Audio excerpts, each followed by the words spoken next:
Welcome to the Deep Dive. Today we're looking through a really interesting stack of news, all published June 20th, 2025.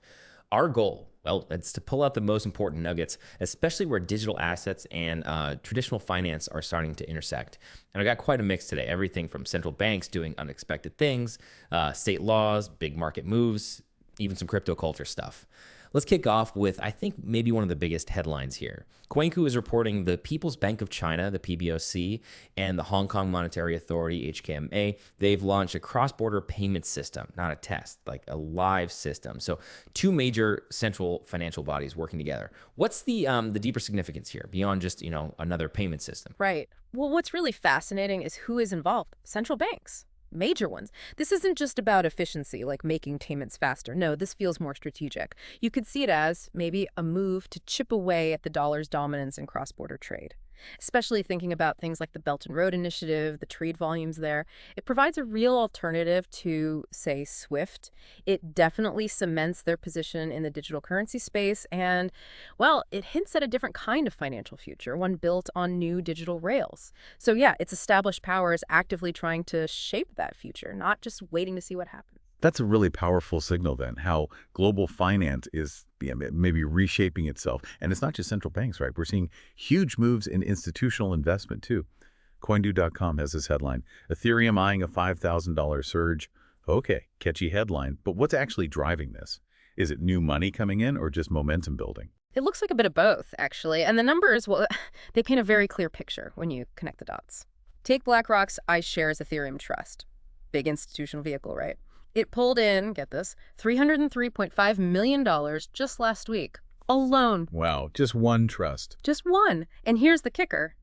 That single trust, it accounted for 93% of all the money flowing into Ethereum ETFs last week. 93%, that's concentrated. Exactly. I mean, EPF flows is just the term for money moving in and out of these funds. So nearly all the new institutional cash coming into ETH through these regulated channels went straight into BlackRock's fund. It's definitely a massive vote of confidence from the institutional side. Huge. But, it does raise a question, doesn't it? When you have that much inflow concentrated in one place, does that create potential issues like market centralization risks, or even what happens if that specific institutional sentiment shifts suddenly? Something to think about. That's a really good point. The dynamics of that much capital in one spot. Okay, so shifting from global giants to something more local, well, state level here in the U.S. Cryptopolitan News reports Arizona is making another push for a Bitcoin reserve.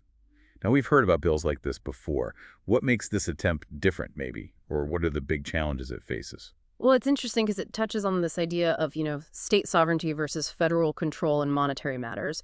For a state like Arizona to not just talk about it, but to actively renew a push for a state Bitcoin reserve fund, it kind of elevates Bitcoin, doesn't it? From just a speculative thing to something potentially seen as a legitimate reserve asset for a government body. Right, like holding gold or bonds. Yeah. Sort of, yeah. It could be a way for states to hedge against inflation, maybe diversify their holdings beyond the usual suspects, or even perhaps subtly challenge the federal banking system.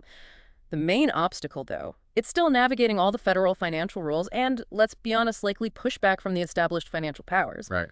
But the signal is clear. It's moving beyond just speculation towards, well, practical, even if experimental integration into public finance thinking. So we've got central banks, institutions, state governments, all making moves. But what about the broader market, the altcoins, where a lot of the newer innovation happens? Crypto Newsland flags positive growth for altcoins, mentioning HNT specifically, up over 6%. And then CFN has this detailed breakdown of Magic, priced between roughly 13 and 16 cents, strong buyer support, converging trend lines pointing to a sharp move soon. What's this telling us? Yeah, these give us a good pulse reading. That HNT rise, 6.34%. Yeah. That's pretty clear positive momentum. Buyers are interested. For Magic, that analysis sounds like a classic technical setup. You see strong buyer support, volume spikes. That often means significant interest is building, potentially before a price jump, a breakout. Right. And the converging moving averages, think of it like trend lines showing the average price over different periods getting closer together. It suggests the price is tightening, consolidating, like coiling a spring, as you said earlier. Okay. There you go. Exactly. It often precedes a big move, up or down. And that 0.165 resistance level they mentioned, that's like a price ceiling it keeps hitting. If it breaks through that ceiling, especially with the volume and support they're seeing, yeah, that could really confirm strong upward momentum, maybe towards that $1.25 target they mentioned. Okay, interesting. And there's more on the altcoin front, too. Crypto Economy mentions Blocked Egg.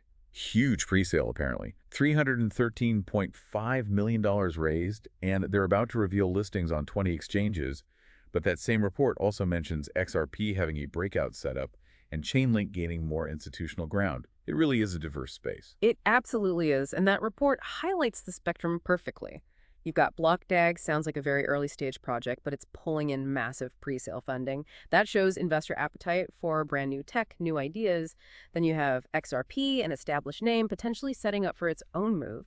And Chainlink, another known player, continuing to build those institutional connections. So it really runs the gamut, doesn't it? From fresh projects raising huge initial capital to the veterans solidifying their positions, lots of different activity, different opportunities. And just to cover all bases, from the serious finance side to the cultural side, Crypto's News has a piece about putty penguins and Arctic Pablo. Yeah. Apparently they're fighting for the top meme coin 2025 throne.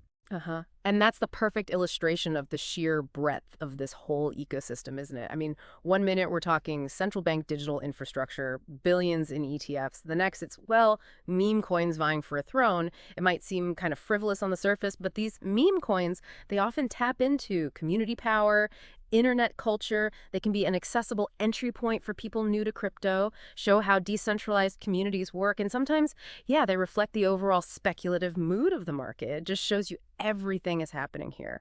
High finance, internet culture, speculation, innovation, all mixed together. It really is a mix. So recapping today, Right, yeah. we went from the PBOC and HKMA building payment systems to BlackRock funneling hundreds of millions into Ethereum ETFs. Yeah. And Arizona considering steep Bitcoin reserves, plus all the action in altcoins like HNT and Magic and even the meme coin battles. It definitely feels like a financial world really spinning fast, changing quickly. Quite a deep dive today. It truly is a snapshot of intense activity. And it leads to a bigger thought, doesn't it? If you see central banks actively building new cross-border systems using this tech, if you see serious institutional money flooding into regulated crypto products, if you even have U.S. states thinking about holding Bitcoin in reserve, what does this incredibly varied, fast-moving picture tell you about where traditional finance and crypto are headed? That intersection point, how might all this start to reshape how we even understand finance in the next few years? Definitely keep watching these areas. The transformation is clearly happening right now, and it's fascinating to witness.